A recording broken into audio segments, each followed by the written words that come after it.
Hello dear students. आज हम लोग देखने वाले हैं क्लास ट्वेल्थ पॉलिटिकल साइंस का काफ़ी इंपॉर्टेंट क्वेश्चन आंसर जो आपके लिए बहुत ज़्यादा इंपॉर्टेंट है। हम लोग यहाँ पर देखेंगे ऐसे प्रश्न जो टॉप 25 ऑब्जेक्टिव होंगे, जो बार बार आपके एग्जाम में आने वाला होगा। ठीक है, आपके बोर्ड एग्जाम 2026 में है और इसी के लिए काफ़ी ज़बरदस्त जो है ये पॉलिटिकल साइंस का क्लास होने वाला है क्लास ट्वेल्थ के बच्चों के लिए। पहला प्रश्न आपके जो है स्क्रीन पे है, यहाँ पे 25 जो है एमसीक्यू मोस्ट इंपॉर्टेंट हमारा रहेगा यहाँ पे। तो हम लोग एक-एक करके जो है क्वेश्चंस को देखेंगे और उसके बाद आप लोग आंसर लगाते हुए चलिएगा। मैं आप लोग को आंसर भी बताते हुए चलूँगा, ठीक है? तो हमारा पहला क्वेश्चन है, शीत युद्ध किसके बीच हुआ था? तो पहला ऑप्शन है आपका अमेरिका और रूस के बीच, भारत और पाकिस्तान, चीन और जापान या फिर जर्मनी और ब्रिटेन। आप लोग बताएँगे। पहला नंबर सवाल का जवाब हो जाएगा यहाँ पर अमेरिका और रूस, ठीक है? अमेरिका और रूस आपका यहाँ पर right answer option number A हो जाएँगे। उसके बाद अगला प्रश्न आपके सामने यहाँ पर आ जाता है 2 नंबर में, जिसमें आपसे सवाल पूछा जा रहा है कि शीत युद्ध के दौरान अमेरिका का संगठन था। शीत युद्ध के दौरान जो है अमेरिका का संगठन जो था, वो कौन-सा था? नाटो का, सीओटा का, ठीक है, सेंटो का या फिर उपरोक्त में से सभी। 2 नंबर प्रश्न का उत्तर हो जाएगा उपरोक्त में से सभी, यानी तीनों ऑप्शन जो है आपके यहाँ पर ऑल राइट हो जाएँगे, ठीक है, ऑल सही हो जाएँगे। तो ऑप्शन नंबर डी को आपको यहाँ पर सही करना है। अगला प्रश्न पे आ जाएँगे आप लोग। नेक्स्ट वाला सवाल आपका यहाँ पर 3 नंबर में आ जाता है। इसमें सवाल पूछा गया आपसे कि शीत युद्ध काल में भारत ने कौन-सी नीति अपनाई थी? तो तटस्थता, गुटनिरपेक्षता, साम्यवाद या फिर पूंजीवाद। आप लोग यहाँ पर 3 नंबर सवाल को देखेंगे। इस प्रश्न का उत्तर हो जाएगा गुटनिरपेक्षता, ठीक है? तो यहाँ पर ऑप्शन नंबर बी को आप लोग यहाँ पर राइट आंसर करेंगे, सही उत्तर बताइएगा आप लोग यहाँ पे। उसके बाद अगला प्रश्न आ जाता है आपके सामने 4 नंबर में आपके सवाल यहाँ पर पूछे जा रहे हैं, जिसमें आपसे सवाल है कि गुटनिरपेक्ष आंदोलन यानी कि एनएएम, ठीक है, का प्रथम सम्मेलन कहाँ पर हुआ था? इसके बारे में आपको बताना है। तो बेलग्रेड बेलग्रेड हो जाएगा, काहिरा हो जाएगा, दिल्ली हो जाएगा या फिर हवाना हो जाएगा, ठीक है? तो 4 नंबर प्रश्न का जो उत्तर हो जाएंगे राइट आंसर ये हो जाएंगे आपके यहाँ पर बेलग्रेड, जो कि ऑप्शन नंबर ए में आपका राइट आंसर हो जाएगा। नेक्स्ट वाला प्रश्न आपके सामने यहाँ पर आता है 5 नंबर में, जिसमें आपसे सवाल पूछा जा रहा है कि गुटनिरपेक्ष आंदोलन का संस्थापक कौन था? गुटनिरपेक्ष आंदोलन का संस्थापक कौन था? इसके बारे में आपको बताना है यहाँ पे। तो नेहरू जी थे, टीटो थे, नासिर थे या फिर उपरोक्त में से सभी। 5वां नंबर सवाल का जवाब हो जाएंगे आपके राइट आंसर उपरोक्त में से सभी। Option number D is right answer. Now next वाला सवाल आप लोग का यहाँ पर आ जाता है 6 नंबर में। सवाल पूछा गया कि भारत ने गुटनिरपेक्ष आंदोलन क्यों अपनाया? तो यहाँ पर 6 नंबर प्रश्न का आपको उत्तर बताना है जल्दी से। तो इस प्रश्न का उत्तर क्या हो जाएंगे आपके यहाँ पर? सारे बच्चे बताइएगा जल्दी से। बहुत बढ़िया। कमेंट बॉक्स में आप लोग का आंसर आना चाहिए, है ना? तो जल्दी जल्दी आप लोग लाइव चैट में भी बता सकते हैं। तो यहाँ पर पहला ऑप्शन है स्वतंत्र नीति के लिए, शांति बनाए रखने के लिए, विकास के लिए या फिर उपरोक्त में से सभी। 6 नंबर प्रश्न का उत्तर हो जाएंगे आपके यहाँ पर जो है उपरोक्त में से सभी। Option number D is right answer. So यहाँ पर ऑप्शन नंबर डी को करेक्ट करेंगे। अगला वाला प्रश्न आपका यहाँ पर आ जाता है 7 नंबर में। सवाल आपसे यहाँ पर पूछा जा रहा है कि भारत और चीन के बीच 1962 में किस विषय पर युद्ध हुआ था? ठीक है, कौन से विषय, कौन से मुद्दे पर जो है यहाँ पर युद्ध हुआ था 1962 में? किसके किसके बीच? भारत और चीन के बीच, ठीक है? तो सीमा विवाद था, जल विवाद था, आर्थिक विवाद था या फिर धार्मिक विवाद था? तो यहाँ पर 7 का जवाब हो जाएंगे राइट आंसर सीमा विवाद, यानी जो है यहाँ पर सीमा जिस तरह से यहाँ पर एक घेरा दिया गया था कि यहाँ पे ये इधर से जो है भारत इधर रहेगा और यहाँ पर चीन इधर रहेगा, ठीक है? तो ये दोनों आपस में जो है इधर ना क्रॉस करेंगे और ना ही इधर क्रॉस करेंगे, तो इसमें ही विवाद हो गया था। तो यहाँ पर ऑप्शन नंबर ए को हम लोग राइट आंसर कर लेंगे और उसके बाद अगला वाला सवाल पे आ जाएंगे हम लोग यहाँ पे। 8 नंबर सवाल पे आ जाता है। सवाल कहता है कि भारत और पाकिस्तान के बीच 1971 का युद्ध किस कारण जो है हुआ था? ठीक है, तो कौन से कारण थे भारत और पाकिस्तान के बीच 1971 का जो युद्ध हुआ था? ठीक है, किसके किसके बीच? भारत और पाकिस्तान के बीच। ये क्यों हुआ था? ठीक है, क्या कारण था यहाँ पर? बांग्लादेश का निर्माण होना था, कश्मीर विवाद था यहाँ पे, या फिर जल विवाद था, व्यापार विवाद था? तो यहाँ पर 8 नंबर प्रश्न का उत्तर हो जाएगा बांग्लादेश का निर्माण, ठीक है? इस समय क्या हुआ था कि बांग्लादेश का निर्माण हुआ था, ठीक है? किसका? तो बांग्लादेश का निर्माण हुआ था सर 1971 में, ठीक है? तो याद रखिएगा बढ़िया से। आपसे पूछे कि बांग्लादेश कब बना, तो आप लोग यहाँ पर याद रखेंगे 1971 में बना। ऑप्शन नंबर ए आप लोग का राइट आंसर हो जाएगा। नाउ नेक्स्ट वाला सवाल आप लोग का यहाँ पर आता है बाबू। 9 नंबर में सवाल आपसे पूछा गया कि भारत की विदेश नीति किस पर आधारित है? ठीक है, किस पर आधारित होती है? पंचशील सिद्धांत पर आधारित होती है, या फिर यहाँ पर देखिएगा ऑप्शन है आपके सामने गुटनिरपेक्षता, शांति और सहयोग, उपरोक्त में से सभी। तो 9 नंबर प्रश्न जो आपके सामने यहाँ पर दिख रहे हैं बाबू, इस प्रश्न का जो उत्तर हो जाएगा राइट आंसर आपके यहाँ पर जो होंगे ठीक है, ये आपके यहाँ पर हो जाएँगे उपरोक्त में से सभी, है ना? तो हमारा जवाब क्या होगा? पंचशील सिद्धांत भी हो जाएगा, गुण निरपेक्षता हो जाएगा, शांति और सहयोग भी होगा, साथ ही साथ हमारा इनमें से तीनों हो जाएँगे। तो ऑप्शन नंबर डी को राइट आंसर कर लीजिएगा। उसके बाद प्रश्न आपके सामने यहाँ पर आ जाते हैं प्यारे बच्चे। 10 नंबर में सवाल आपसे पूछा गया है कि भारत का संविधान कब लागू हुआ? ठीक है, भारत का संविधान जो है कब लागू हुआ? 15 अगस्त 1947, 26 जनवरी 1950, 26 नवंबर 1949 या फिर 2 अक्टूबर 1952। तो आप लोग यहाँ पर 10 का जवाब क्या बोलेंगे? तो राइट आंसर हो जाएगा यहाँ पे 26 जनवरी 1950, जो कि ऑप्शन नंबर बी वाला जवाब आप लोग का बिल्कुल एकदम परफेक्ट है, राइट आंसर हो जाएगा आपका। ठीक है, अब अगला वाला प्रश्न को देखिए एकदम ध्यान से और सवाल का जवाब लगाइएगा। 11 नंबर सवाल आपसे कहता है कि भारत के पहले राष्ट्रपति कौन थे? ठीक है, आपसे यहाँ पर सवाल ये भी रह सकता था कि उपराष्ट्रपति कौन थे? तो आप लोग बढ़िया से यहाँ पर जो भी प्रश्न आपसे पूछा गया है वो आप लोग याद रखिएगा, और जो हिंट आपका क्वेश्चन बताया जा रहा है वो भी आप लोग को याद रखना है, उसका आंसर भी आप लोग याद रखिएगा। ठीक है, तो डॉक्टर राजेंद्र प्रसाद, डॉक्टर सर्वपल्ली राधाकृष्णन जी, या फिर जवाहरलाल नेहरू जी, या फिर महात्मा गांधी जी हो जाएंगे। 11 का जवाब हो जाएगा डॉक्टर राजेंद्र प्रसाद जी। ठीक है, डॉक्टर राजेंद्र प्रसाद जी आपके यहाँ पर बिल्कुल जो है राइट आंसर हो जाएंगे, करेक्ट आंसर हो जाएंगे आपके यहाँ पर। तो ऑप्शन नंबर ए को आप लोग राइट आंसर कीजिएगा। उसके बाद प्रश्न आपके सामने यहाँ पर आ जाते हैं प्यारे बच्चे। 11 के बाद 12 नंबर में सवाल आपसे पूछा जा रहा है कि प्रथम आम चुनाव भारत में कब हुआ था? ठीक है, अगर बात करें कि प्रथम आम चुनाव का जो आयोजन हुआ था, ठीक है, भारत में, इंडिया में, ठीक है, तो वो कब हुआ था, है ना? तो आप लोग का ये सवाल है, तो बताइए 1950 में हुआ, 1952 में, 1955 में, या फिर 1949 में? क्योंकि हमारा 1947 में जो है हमारा भारत आजाद हुआ था। ठीक है, भारत क्या हुआ था बाबू? आजाद हुआ था। ठीक है, और यहाँ पर जो अगर बात करें कि हमारा जो संविधान कब लागू हुआ था, तो 1950 में हमारा जो है संविधान जो है लागू हुआ था। डेट आप लोग कमेंट में जो है कमेंट बॉक्स में ज़रूर से बताइएगा, ठीक है, कौन सा डेट था, इसके बारे में आप लोग बताएँगे। और हाँ, एक सवाल और भी है आपसे कि संविधान को बनने में जो है कितना समय लगा था? संविधान बनने में कितना समय लगा था? इसके बारे में आप लोग कमेंट बॉक्स में ज़रूर से बताइएगा, ठीक है? मैं आपसे अगर पूछ रहा हूँ कमेंट बॉक्स में जवाब, तो इसका मतलब है कि आप लोग बढ़िया से ईमानदारी से आप लोग कमेंट में जवाब दीजिए, और वो आप जो है आपके लिए भी बेहतर रहेगा, और मुझे भी एप्रिसिएशन मिलेगा कि हाँ, बच्चे जो है पढ़ रहे हैं और बच्चे ये इस क्लास से, इस वीडियो से फ़ायदा ले रहे हैं, ठीक है? तो 12 नंबर सवाल का जवाब हो जाएँगे बाबू 1952। आप लोग ऑप्शन नंबर बी को राइट आंसर करेंगे। तो उसके बाद अगला वाला प्रश्न आ जाता है प्यारे बच्चे 13 नंबर में कि आपातकाल भारत में कब लगाया गया था? ठीक है, आपातकाल, ठीक है? आपातकाल की स्थिति जो है, इमरजेंसी का स्थिति कब लगा था? तो 1975, 1971 में, है ना? तो 13 का जवाब हो जाएँगे आपके यहाँ पर 1975 में। 1975 में जो है यहाँ पर आपातकाल की घोषणा हुई थी, कहाँ पर? भारत में, यानी इंडिया में, हमारे भारत में, ठीक है? तो ऑप्शन नंबर ए हमारा करेक्ट हो जाएगा। उसके बाद अगले वाले प्रश्न पे चलते हैं। सवाल हमारे पास आ जाता है, स्क्रीन पे देखिए, हरित क्रांति का मुख्य उद्देश्य क्या था? ठीक है, हरित क्रांति का जो मुख्य उद्देश्य था वो क्या था बाबू? उद्योग बढ़ाना, खाद्य उत्पादन बढ़ाना, शिक्षा सुधारना, या फिर विदेशी व्यापार बढ़ाना? आप लोग 14 नंबर सवाल का जवाब लगा देंगे, ठीक है? और जो बच्चे अभी तक क्लास को लाइक नहीं किया, आप सभी बच्चों से आग्रह है, निवेदन है कि जल्दी से जल्दी आप लोग क्लास को लाइक करें और अपने दोस्तों के साथ जम करके इस जो है क्लास को शेयर करें। जो बच्चे नए हमारे साथ हैं, सभी बच्चे चैनल को सब्सक्राइब करें, बेल आइकन को ऑल पे सेलेक्ट करें, है ना? तो चलिए अभी आप लोग को जो है और भी प्रश्न बताते हैं। तो हमारा 14 नंबर सवाल है, इस प्रश्न का उत्तर हो जाएगा खाद्य उत्पादन बढ़ाना। तो ऑप्शन नंबर बी हमारा जवाब बिल्कुल सही है। हरित क्रांति का जो मुख्य उद्देश्य था कि खाद्य उत्पादन को बढ़ावा देना, है ना?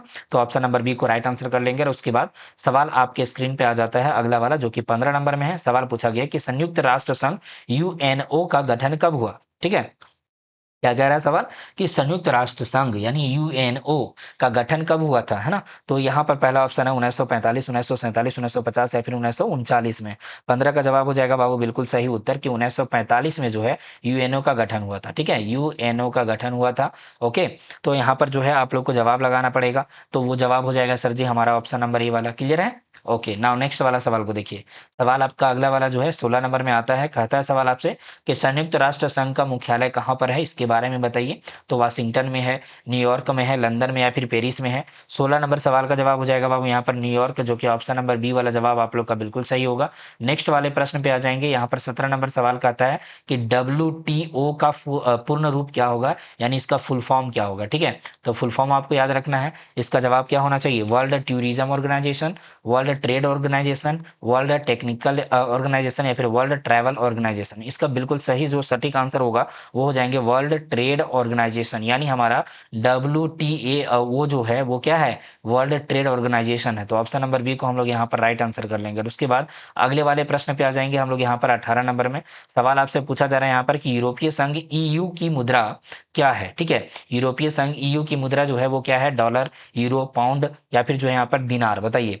यहाँ पर 18 नंबर सवाल का जवाब क्या हो जाएगा, तो देखिए 18 का जो जवाब हो जाएंगे बाबू, राइट आंसर ये हो जाएंगे आपके यहाँ पर यूरो।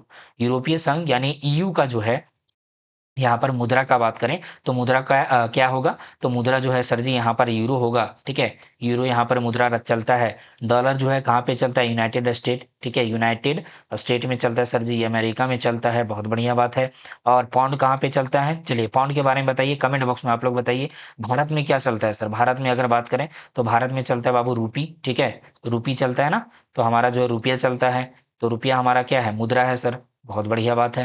तो चलिए ये सारी इन्फॉर्मेशन आपको याद रखने वाली चीज़ है, ये सारी चीज़, तो आप लोग ऑप्शन नंबर बी को यहाँ पे राइट आंसर कर लेंगे। उसके बाद अगला वाला सवाल आपके सामने आपके स्क्रीन पे यहाँ पर 19 नंबर में आता है कि भारत की संसद में कितने सदन होते हैं। भारत की अगर संसद का बात किया जाए तो इसमें जो है सदन का संख्या कितना होता है, ठीक है। क्या संख्या पूछ रहा है सर, तो सदन का संख्या पूछ रहा है, ठीक है। सदन का जो है क्या पूछ रहा है, संख्या पूछ रहा है। तो हम लोग क्या बताएंगे, हम लोग यहाँ पर 1 बताएंगे, 2 बताएंगे, 3 या फिर 4 बता देंगे। तो 19 का जवाब हो जाएगा सर जी आपका यहाँ पर 2, ठीक है। क्या होता है, सदन का संख्या 2 होता है। तो हम लोग यहाँ पर ऑप्शन नंबर बी को राइट आंसर कर लेंगे। उसके बाद अगले वाले सवाल पे चलेंगे हम लोग। यहाँ पे 20 नंबर पे सवाल आ जाता है आपका कि लोकसभा का कार्यकाल कितना होता है, ठीक है।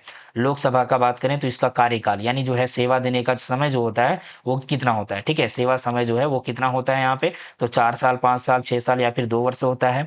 तो यहाँ पर जो है 20 नंबर सवाल का जवाब हो जाएगा 5 वर्ष, ठीक है। कितना होता है सर जी, तो 5 वर्ष का जो है कार्यकाल होता है यहाँ पे, है ना। तो ऑप्शन नंबर बी को हम लोग यहाँ पे राइट आंसर कर लेंगे। उसके बाद अगले वाले प्रश्न पे आ जाएंगे। यहाँ पर 21 नंबर पे सवाल आपसे पूछा जा रहा है कि राज्यसभा का कार्यक्रम कितना होता है, ठीक है। राज्यसभा का कार्यक्रम जो है वो कितना होता है, सॉरी कार्यकाल, आपसे यहाँ पर समय के बारे में पूछ रहा है, ठीक है, समय, ओके। तो यहाँ पर जो है समय कितना होगा यहाँ पर इनका राज्यसभा, अभी लोकसभा के बारे में आप लोग देखें, है ना। अब यहाँ पर जो है 4 वर्ष, 5 वर्ष, 6 वर्ष या फिर 2 वर्ष हो जाएगा, इसके बारे में आपको बताना है। अभी हम लोग जो है, हाँ जी, लोकसभा देखिए, अभी राज्यसभा हमारा आ गया। तो इसमें से है हमारा सही उत्तर क्या होना चाहिए, तो प्यारे बच्चे 21 का जवाब हो जाएगा राइट आंसर आपका 6 वर्ष, ठीक है।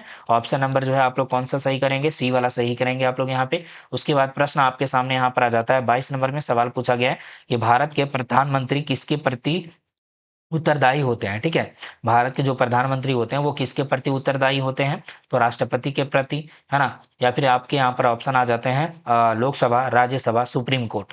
तो यहाँ पर जवाब क्या होने चाहिए, तो 22 का जो जवाब हो जाएगा राइट आंसर ये हो जाएगा आपका लोकसभा। क्या होगा सर, तो लोकसभा आपका यहाँ पर right answer option number B में आ जाएगा। उसके बाद अगले वाले प्रश्न पे आ जाएंगे आप लोग। यहाँ पे सवाल आपके स्क्रीन पे है, 23 नंबर में सवाल आपसे पूछा गया है। क्या पूछा गया सवाल आपसे यहाँ पर कि भारत के संविधान में कितने मूल अधिकार, ठीक है, कितने मूल अधिकार, वन सेकेंड, हाँ जी, हाँ। तो यहाँ पर जो है मूल अधिकार के बारे में बात किया जा रहा है। तो भारत के संविधान में कितने मूल अधिकार यानी फंडामेंटल राइट्स होते हैं, तो 5 है, 6 है, 7 है या फिर 8 हो जाएगा। तो यहाँ पर 23 नंबर प्रश्न का उत्तर हो जाएगा यहाँ पर 6 है, ठीक है।